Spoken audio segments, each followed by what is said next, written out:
Hi అండి, welcome to Nagamani vlogs. ఈరోజు మన కర్రీ వచ్చేసి చేపల కూర అండి, చేపల పులుసు.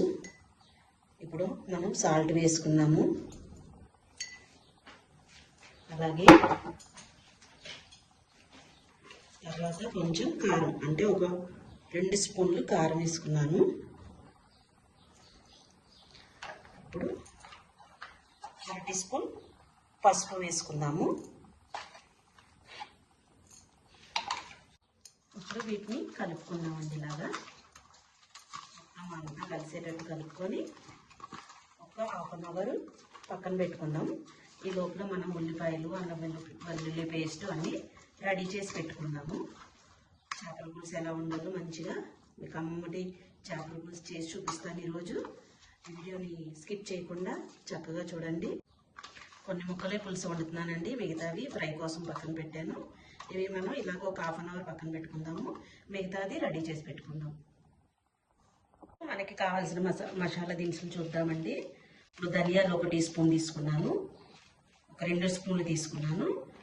జీలకర్ర 1 టీ స్పూన్ తీసుకున్నాను. అలాగే చిన్న అల్లం ముక్క, ఒక 5-6 వెల్లుల్లి, అలాగే 4 యాలక్కాయలు, ఒక దాల్చిన చెక్క, 3 లవంగాలు తీసుకున్నాను. అలాగే కొంచెం నువ్వులు తీసుకున్నామండి. నువ్వులు మ్యాక్సిమం ప్రతి కూరలో వేసుకుంటే మనకి కాల్షియం కాబట్టి లేడీస్కి చాలా మంచిది. కంపల్సరీ ఇలా గ్రైండ్ చేసుకునేటప్పుడు వాడితే చాలా బాగుంటుంది. నువ్వులు 1 టీ స్పూన్ తీసుకున్నాను. అలాగే చిన్న కొబ్బరి ముక్క తీసుకుందాము. ఇప్పుడు వీటిని మనం గ్రైండ్ చేసుకొని పక్కన పెట్టుకుందాము. అలాగే 2 ఉల్లిపాయలు, చిన్న టమాటాలు 2, 3 పచ్చిమిర్చి తీసుకున్నాను. మనం ఈ 2 కూడా వీటితో పాటు మసాలా దినుసులతో పాటు గ్రైండ్ చేసేసుకుందాము. గ్రైండ్ చేసుకొని మీకు రెసిపీ ఎలా చేయాలో చూపిస్తాను. స్టవ్ వెలిగించుకొని పెనం పెట్టుకొని ఆయిల్ వేసుకుందామండి. కొంచెం జీలకర్ర వేసుకుందాము. ఆల్రెడీ మసాలాలు వేసుకున్నాం కాబట్టి కొంచెం వేసుకుందామండి. మేము స్కిప్ చేయకుండా చూడండి, చాలా బాగుంటుంది. స్కిప్ చేస్తే మళ్ళీ అర్థం కాదు. సబ్స్క్రైబ్ చేయండి, లైక్ చేయండి, షేర్ చేయండి. నచ్చితే ఖచ్చితంగా కామెంట్ పెట్టండి. ఉల్లిపాయ టమాటా పేస్ట్ వేసుకున్నాము. ఇది కొంచెం పచ్చివాసన పోయే వరకు ఫ్రై చేసుకుందాము.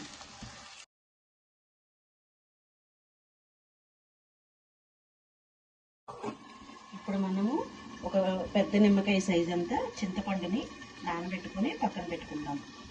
ఉల్లిపాయలు ఫ్రై అయినాయి కదా, ఇప్పుడు మనం ఏదైతే మసాలా చేసుకున్నామో మసాలా పేస్ట్ని వేసేసుకుందాము. ఇది కూడా పచ్చివాసన పోయే వరకు ఫ్రై చేసుకుందాము.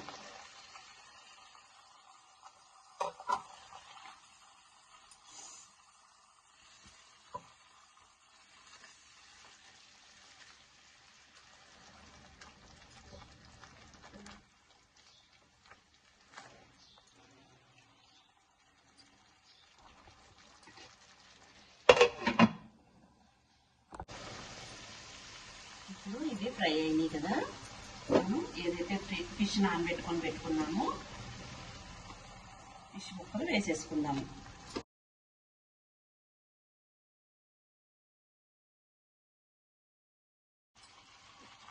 ఇప్పుడు కొంచెం ఒక 5 మినిట్స్ మనం ఫ్రై చేసుకుందాం.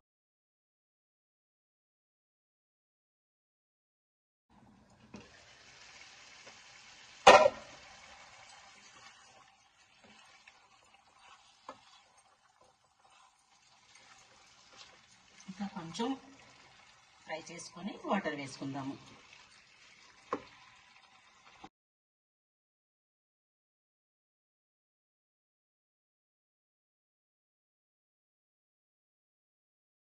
నిమ్మకాయ సైజ్ అంతా చింతపండు తీసుకొని మనం పక్కన పెట్టుకుందామండి. వాటర్ తీసుకుని చింతపండు పులుసు వేసేసుకుందాం.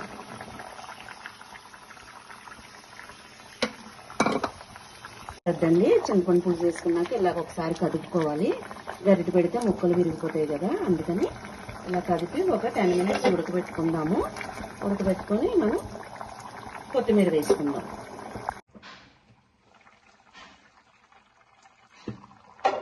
దగ్గర పడింది. మనం ఇప్పుడు కొత్తిమీర వేసుకుందాము. చేపల కూర ఎప్పుడైనా కొంచెం కలర్ తక్కువ ఉంది, అలా కొంచెం కమ్మగా రావాలంటే దింపేటప్పుడు మనం ఒక 2 మినిట్స్ ముందు కొంచెం కారం, కొంచెం ఆయిల్ వేసుకుంటే చాలా కమ్మగా టేస్ట్ వస్తుంది. అలాగే మనకి కలర్ కూడా వస్తుందండి. ఇది మనం కదపడానికి లేదు కాబట్టి కొంచెం జాగ్రత్తగా కలుపుకోవాలి. ఎందుకంటే ముక్కలు విరిగిపోయే ఛాన్సెస్ ఉంటాయి కాబట్టి స్లోగా కలుపుకుందాము.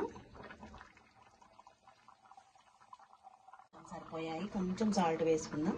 అలాగే దించే ముందు కారం వేసుకుంటే బాగుంటుంది అన్నాను కదా. ఈ టెక్నిక్ చేసి చూడండి. ఈసారి చాలా బాగుంటుంది, టేస్ట్ బాగుంటుంది, కలర్ కూడా కనిపిస్తుంది మంచిగా.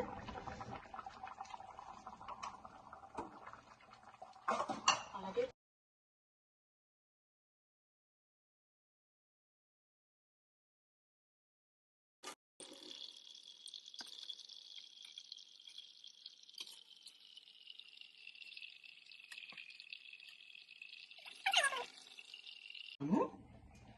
చూసారుగా కమ్మటి చేపల కూర అండి. 2 టమోటాలు వేసి మంచిగా చేసుకున్నాము. చాలా కమ్మగా ఉంటుంది. మీరు ఒకసారి ట్రై చేయండి. తింటే వదిలిపెట్టరు, మళ్ళీ ఇలాగే చేస్తారు మీరు. ఒకసారి చూడండి, చూసి నాకు ఎలా వచ్చిందో కామెంట్ చేయండి. నా ఛానల్ని సపోర్ట్ చేయండి.